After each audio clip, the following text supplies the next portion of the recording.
அப்பூதி அடிகள். திருவையாறை அடுத்த திங்களூரில் பிறந்தவர்தான் அப்பூதி அடிகளார்.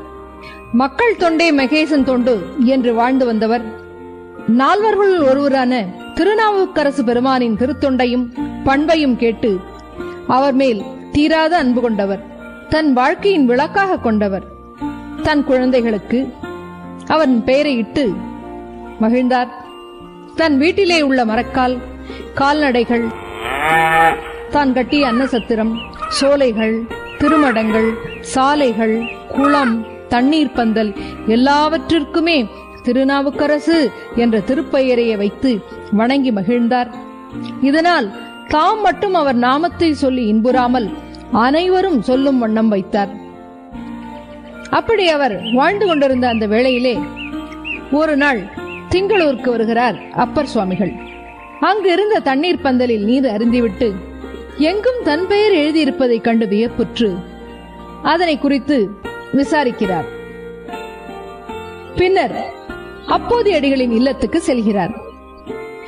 என் போல அடியார்கள் சிவன் அடியிலே செய்யும் திருத்தொண்டினால் நாம் பிழைக்கலாம் என்று அருளி என் வாழ்க்கையின் முன்னோடியாக கொண்ட நீர் அப்பர் பெருமானை பற்றி கேட்கிறீர்களே, எங்கு வந்தீர், நீர் யார் என்று கேட்க, நான் தான் அந்த சிறியேன் என்று கூற, மொழி கேட்டு உரை தடுமாறி ஆனந்த கண்ணீர் பெருகி மயிர் கூச்சறிய அவர் பாதம் பணிகிறார். அவருக்கு உணவு படைக்க விரும்பி தன் மூத்த மகனை இலை பறிக்க அனுப்புகிறார். அந்த மகனை பாம்பு கடித்து விடுகிறது. தன் தாயாரிடம் தான் பறித்த வாழை இலையை கொடுத்துவிட்டு ஓடோடி வந்து இறந்து விடுகிறான் அந்த சிறுவன். பெற்றோர்கள் ஒரு நிமிடம் திகைத்து பின்னர் சவத்தை புறக்கடையிலே மறைத்து வைத்து விருந்து உபகாரம் செய்கின்றனர்.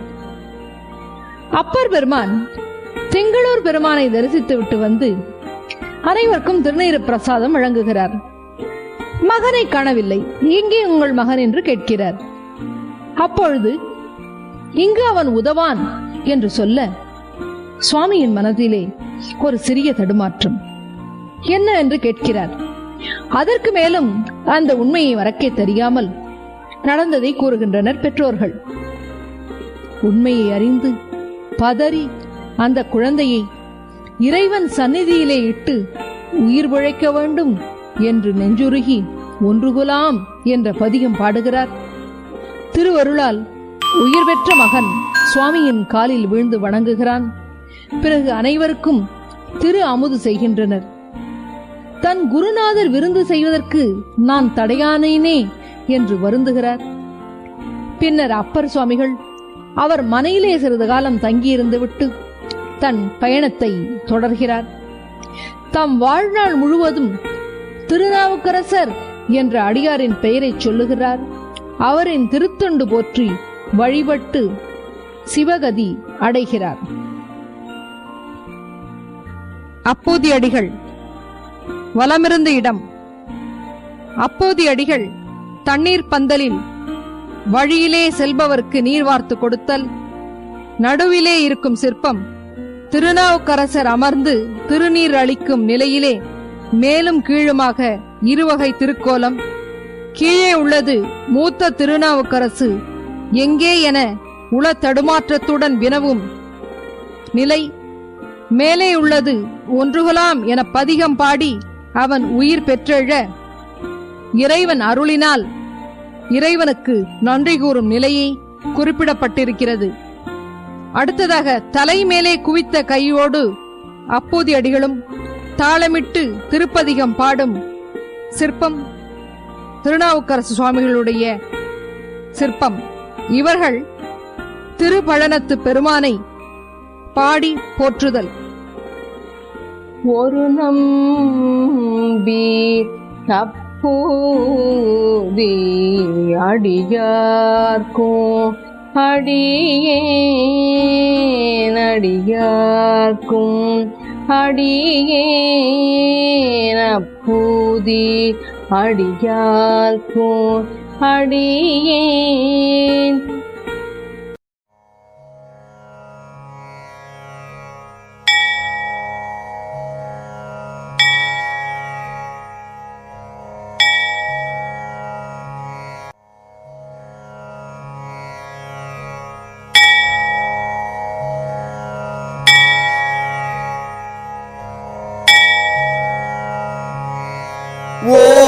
சிவாய நமக. திருச்சிற்றம்பலம் தில்லை அம்பலம்.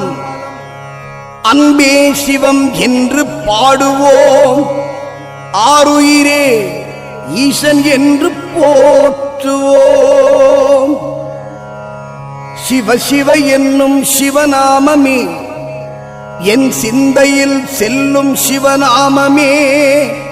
சிவாய நமக சிவாய நமக சொல்லுவோமே, சிவநாமம் பற்றி அறிவோமே.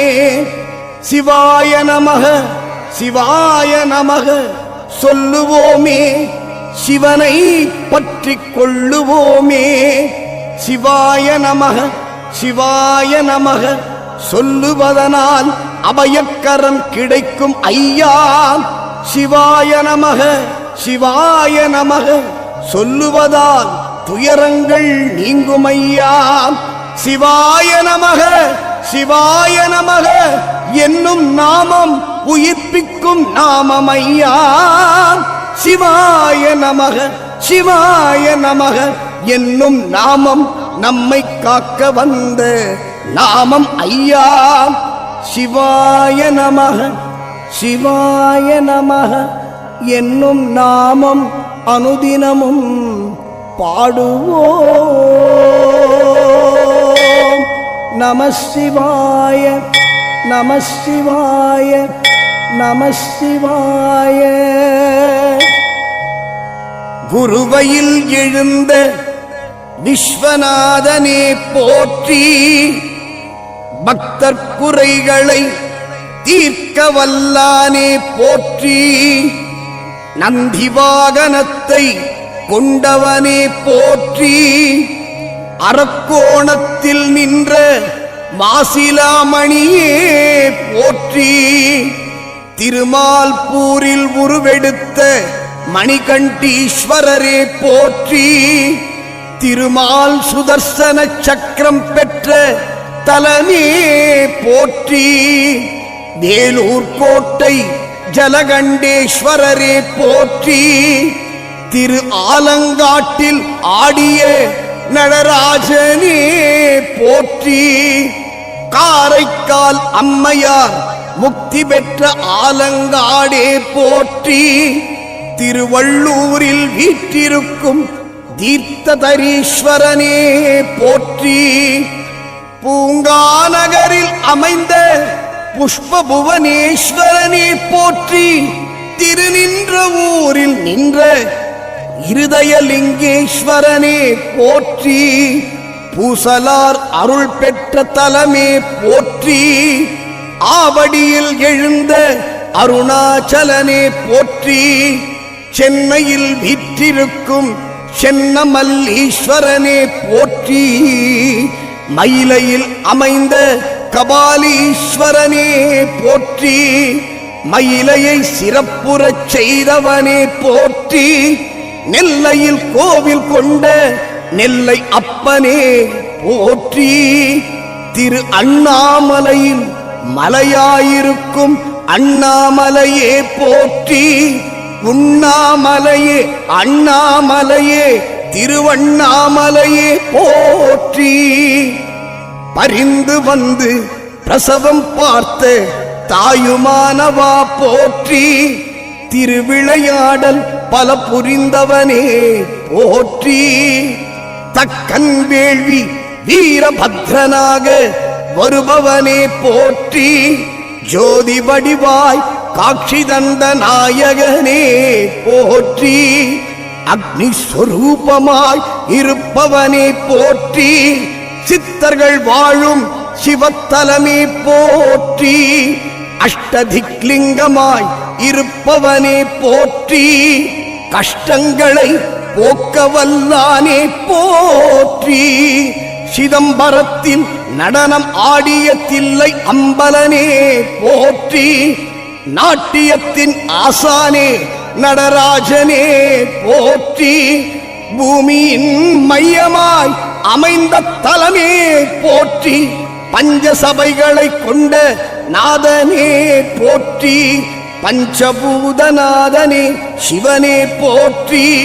காஞ்சியில் நின்ற ஏகாம்பரனே போற்றி, காசியில் கோவில் கொண்ட காசி விஸ்வநாதனே போற்றி, புண்ணிய நதியை கொடுத்த புண்ணியனே போற்றி, கைலையில் எழுந்த கைலாசநாதனே போற்றி, கைலை மேவிய உமை ஒரு பாகனே போற்றி, போற்றி போற்றி ஓம் நம சிவாயனே போற்றி, தஞ்சையில் எழுந்த பிரகதீஸ்வரனே போற்றி, கோபுரத்தில் உயர்ந்தோங்கியவனே போற்றி, ராமேஸ்வரத்தில் அருள் தரும் ராமநாத சுவாமியே போற்றி, திருக்கடையூர் அமைந்த அமிர்த கடேஸ்வரனே போற்றி, திருவொற்றியூரில் வெற்றி தரும் தியாகராஜனே போற்றி, திருநள்ளாற்றுக்கரையில் எழுந்த கர்ப்பாரண்யேஸ்வரனே போற்றி, கரையின் ஓரம் சனீஸ்வரனாய் நின்றவனே போற்றி, சனிதோஷத்தை நீக்க வல்லானே போற்றி, திருவைக்காவூர் எழுந்த வில்வனேஸ்வரரே போற்றி, திருச்சியில் குடிகொண்ட ஜம்புகேஸ்வர